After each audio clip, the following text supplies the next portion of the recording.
Sunday Night Football, we have the Bills visiting the Ravens in Baltimore. Right now, the Ravens are -2.5, and this game is going to be interesting, right? Because everyone's all on the Bills, and I don't blame them. Who doesn't love Josh Allen? I mean, he is dating Haley Steinfeld. Do I have to bring that up every single time I bring up the Bills? No, but it does matter, and let's factor that in because he's just really good at quarterback. Also, calm guy. He seems like a calm, like you just sit back, pinkies up, take a sip of coffee, just calm. And the rest of his team is actually playing really, really well. There was a lot of concerns like, hey, this is a rebuilding year for the Bills. They may not be that great. Well, it turns out they are, and it turns out they haven't also really got tested yet. I mean, who have they really played?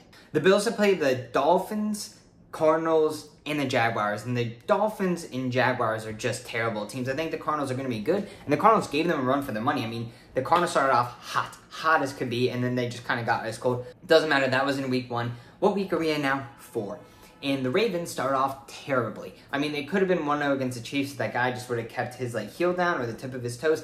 Sadly, he did not, but also not sadly because I did bet the Chiefs. So thinking about this, these two teams' defenses against the run are actually really good. Now, this is something that the Bills have not had to play before against, which was a really good run defense. James Cook has just been lighting it up, which is nothing on James Cook, but he's just been running down people's throat, and now they're going to have a real test. Will they keep this up? I'm going to guess not, but I have no idea.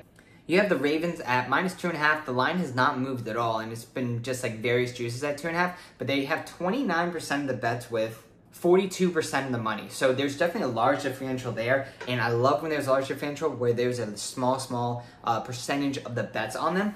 I think a lot of the sharps I've been looking at, they have been all over the Ravens, and they kind of feel like it's going to be a Ravens fest and more of a, hey, welcome to the NFL for this season, you guys, for the Bills. So thinking about this in the FECA formula, right? I bet Lamar Jackson's over rushing yards last game against the Dallas Cowboys. Now, the Dallas Cowboys, they have Micah Parsons, and he's just going to destroy, pretty much anyone he's going to put in your face. And now he also is kind of like an Eagles fan. He's not an Eagles fan at all, but he's a Sixers fan and a Phillies fan. So if you were to go to him as a kid and be like, hey, which team would you rather be on? I'm sure he would choose the Eagles. Doesn't matter. I bet Lamar's over rushing yards. It hit. I was very happy. So now I have Baltimore. They have a soft spot in me, although I hate betting on Baltimore. But I'm going to go ahead and give them a half point and have them right at this hook right now at -3. The Bills have just been steamrolling everyone, and I hate the fact that I betted against them when they were playing the Jaguars. I mean, that was just an ultimate dumb bet. Now, Jags, they should have been doing better. They should have Trevor Lawrence, but that thing was over in 2 seconds. But thank God there was a second Monday night game. But the Bengals against the Commanders just lost my interest. I mean, I did bet the Bengals, so I'm like, there's no way they're that bad. I mean, that's bad. Turns out they can be that bad, and they were that bad, and I lost that bet. The Bengals, I don't know, you're in shambles, figure it out, right? It's just kind of at the point where the teacher's just giving up on you, and they just toss you aside and go, I don't know what you're doing. I don't even know how you're trying to get here, but figure it out. I don't even know if I went anywhere in that tangent, so I'm going to go ahead and give a half point over to the Bills because they just dominated on that Monday night. They're looking good. We're back to 2.5. Now, I have been to Baltimore before. I have never been to Buffalo. Ooh, there's my knee. I have Oscar Slaughter, so I have a really, really weird knee. Now, I've been to Baltimore, have not been to Buffalo.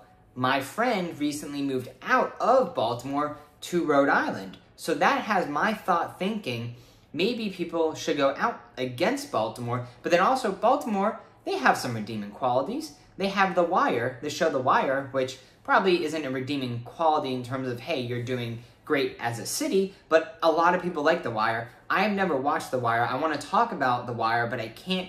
I'm afraid to watch The Wire because I have a speech impediment, so I go, hey, have you seen The Wire? They go, what, The Wire? And they go, and it's just kind of awkward for everyone because I have a speech impediment, and they're like, oh, okay, that's fine. I'm going to go ahead and give a half point back to Baltimore. So I have this at Baltimore -3. I think that at -3, they're a safe bet. I think you can see it -2.5. Snag it right now. I don't see this getting pushed up to 3. So, if anything, you get the -2, but I also can't see them moving it because I think a lot of sharps are driving Baltimore. Now, in terms of a player prop, let's keep this fun. Let's keep it crispy. I'm going to go with the most basic prop out there, which is Josh Allen over passing yards. The reason is because I think the Ravens are going to beat the Bills. When you're down in a game, you have to throw the ball a lot. And I think his passing yards right now are like 233. So, it's not insane for Josh Allen to get there. I mean, he's very good at passing. And I think also with the Ravens' run defense, they're going to be able to stop the run. That was pretty simple. And so when you stop the run and you want to get yards, what do you have to do? You have to pass the ball. Now, if you're passing the ball as a quarterback and they make catches, you're going to get a lot of yards. So I'm going to go with Josh Allen over passing yards, because also, if they're down in this game, if they're up, they're not going to step off the gas. They're going to keep it full throttle. So my 2 bets for this game is Baltimore minus 2.5 and Josh Allen over passing yards. Is there a correlation there? Yeah. Am I feeling good about the bet? No.